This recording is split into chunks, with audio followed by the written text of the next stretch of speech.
There were two provisions that they dealt with from this chapter dealing with slavery. One of them was the 3/5 clause. What was the other one that specifically made it in the Constitution? That they would have to return runaway slaves.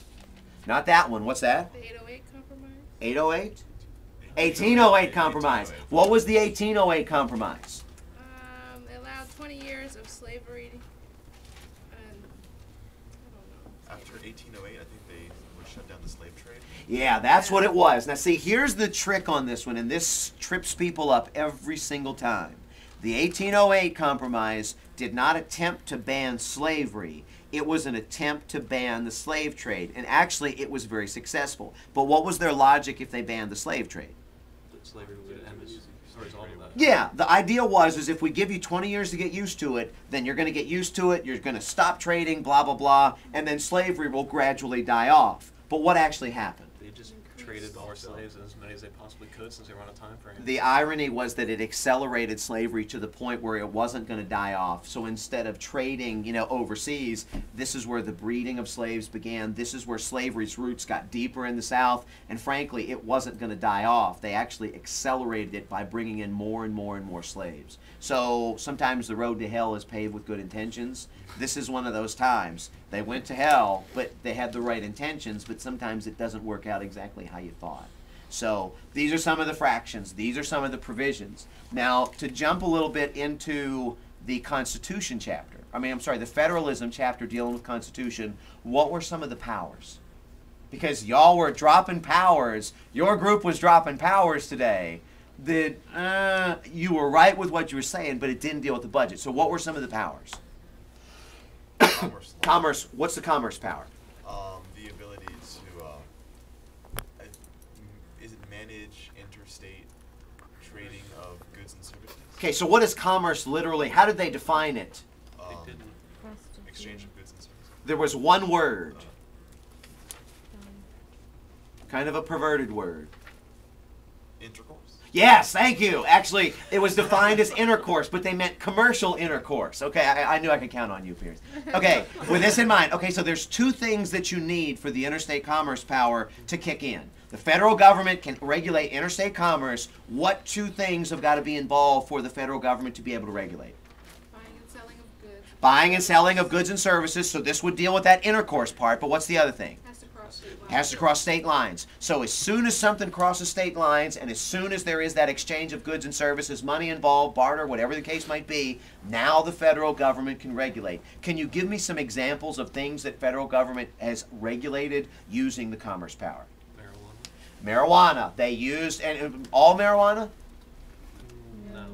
Medicinal. Medicinal. Medicinal marijuana was one of the articles that we talked about. What The else? example of prostitution is that What about prostitution? moving between the states. Okay, if you cross state lines with a prostitute. So if you stayed, say, within a city, odds are it would probably be local laws. If you changed cities but stayed within the same state, now state law is going to become involved typically. And then if you cross state lines, federal law will always be involved. And of course, dealing with a prostitute, that is more of a service than say, selling soap, which indeed crossing state lines would be a good. So prostitution. You mentioned the Mann Act. What was the Mann Act? Well, back in the day they had. Zoom in. Yeah, go zoom in. Back in the day, there would be men who would kidnap younger women, especially. I think. Especially younger women, right? And take them to like several states away from their home, where there was not enough technology where they could get back to their homes, and they'd get into the prostitution. Yeah, basically they would pimp these women out after crossing state lines. So the Mann Act, if you remember, what did the Mann Act say? Because they were trying to pass a law to punish these guys that were kidnapping these girls and forcing them into this. Yeah. Yeah, it was unlawful.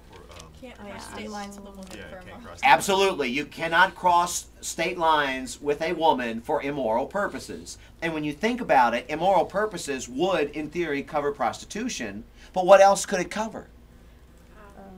Yeah, go ahead. I know you know this answer. You scored 7 out of 7 today. When you have sex when you're not married. Yeah. So if you cross state lines, like on a trip, and then you hook up, Right, you go to the okay. beach and you get it on. All right, so with this in mind, this actually, if you got caught doing this, means that the Mann Act could cover you. And I can't remember if I mentioned this in class, but Governor Spitzer from New York, Yeah. what Yeah, did you what did mentioned he They do? brought a prostitute to Or DC. prostitution. Exactly, and they were considering prosecuting him under the Mann Act because he crossed state lines for immoral purposes. He didn't kidnap anybody, but he was crossing state lines to engage in prostitution, or at least to employ a prostitute, if you will. That would be something that could be regulated. Something out of wedlock could be regulated. So believe it or not, the commerce could conceivably touch your life, even though you only cross state lines and you're not trying to break any laws whatsoever, depending upon who reads it. Depending upon who reads it. What else did we talk about? Because we talked about several other things that were used. I had drawn this up. I had drawn a map, I believe, on this. Yeah. The drinking age. The drinking age. The commerce power could deal with this, but there was another power that dealt more specifically with the drinking age. Before we get to tax and spend, what else did the commerce power regulate? We talked about prostitution. We talked about soap. We talked about something else. We talked about the medicinal marijuana. What else, though? Not everybody at once. I drew that big map up there. You were driving from Richmond No. to Miami. Used for desegregation.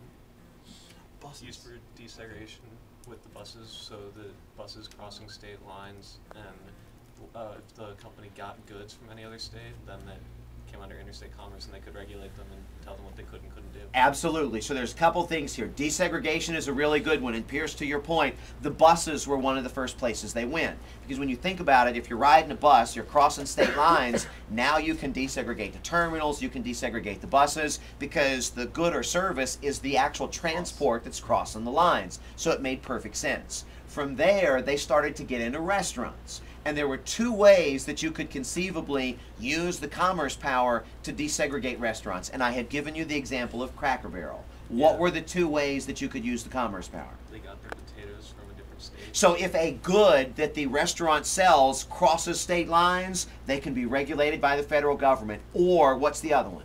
Traveling through the Yeah. state where you would stop.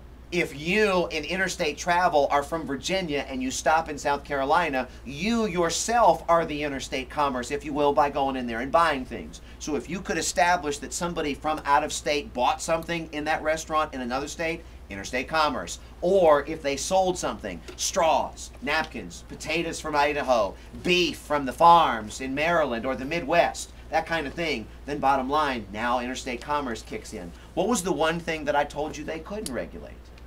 Guns, In schools. the guns in schools. I mentioned to you, and what was the problem with the guns in schools?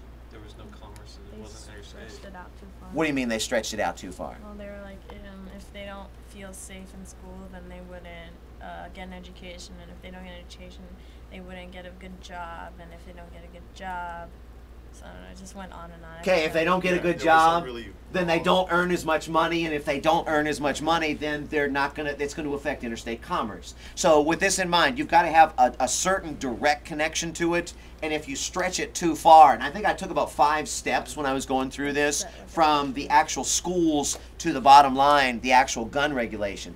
Nobody, and even the Supreme Court, wasn't against the federal government banning guns on school campuses.